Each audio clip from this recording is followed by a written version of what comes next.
Lesson 15, Part 3, Special Adverbs. There are a few adverbs in Greek that are a little different. Noon has another form, nouni. Nouni is almost always used at the beginning of a sentence, and it's a little stronger than noon. Both of them mean now. We've already seen kai as a conjunction, but it can also be an adverb. As an adverb, kai means also or even.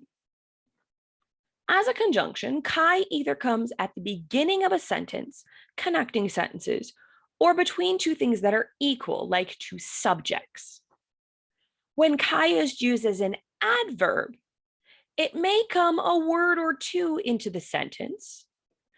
It could come at the beginning of a sentence that has a post-positive conjunction. So the post-positive is the one that's a conjunction, and then the kai is then an adverb, even though it's the first word of the sentence. Or it can come before a word that has nothing equal to it in the sentence. So Allah kai hoi prophetes edidaskan. But the prophets were also teaching. Or, but even the prophets were teaching. We have a kai here. It's describing the word that's closest to it, probably, or can be describing the verb. Here we've got a noun that it's closest to. So it's probably better to have it describing the verb here, but the prophets were also teaching rather than but also the prophets. It's just not quite as good. If we need to translate it as even, that's probably the best place. But the prophets were even teaching is just a little bit odd.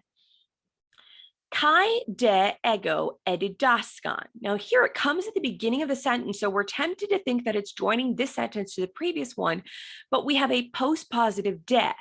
De can only be a conjunction. So de is what's joining the sentence with whatever comes before it, and kai is acting as an adverb here. But I was also teaching, or but even I was teaching. Ego edidaskan kai autus. I was also teaching them. I was teaching even them.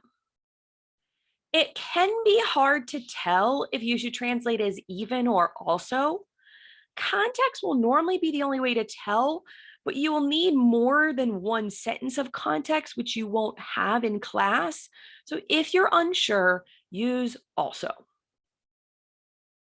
Now, Malon is an adverb that's a little bit different. It can mean more or rather. Sometimes it will have a word in the genitive that follows it. When this happens, you will need to supply the word than between Malon and the genitive. So ego edidaskan auton, Malon autes. I was teaching him more than her. Now, both auton and autes are in the accusative case. So these are two different direct objects going on here. Malon, it's almost like it's a conjunction. It's not quite. In English, it actually is a conjunction. Oh, I just totally misspoke a moment earlier. This is actually in the genitive in Greek. It's in the objective in English, which is why my brain just went that direction. So in English, this is sort of like a conjunction right here, and we've got almost two direct objects that we're joining. In Greek, that's not how it works. They've got this direct object here. They've got an adverb with this idea of more, and then more than what, that's expressed with a genitive. We'll look at comparatives a lot later in Greek too, but since we're studying the adverbs here, it's helpful to know how Malon is used. So if you see Malon followed by a genitive, just throw in a than.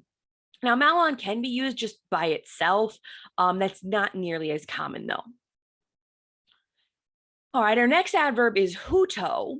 It has another form, which is hutos, with just adding a sigma there, that actually shows up quite often, actually a whole lot more than huto does, just adding that little sigma on the end. So just be aware that that can show up too. Summary. Kai means and when it is between two equal things or is at the beginning of a sentence with no other conjunction. Kai means even or also when it is not between two equal things or it is at the beginning of a sentence with another conjunction. If Kai can be translated as even or also, choose also. If Malon has a genitive following it, you need to supply than.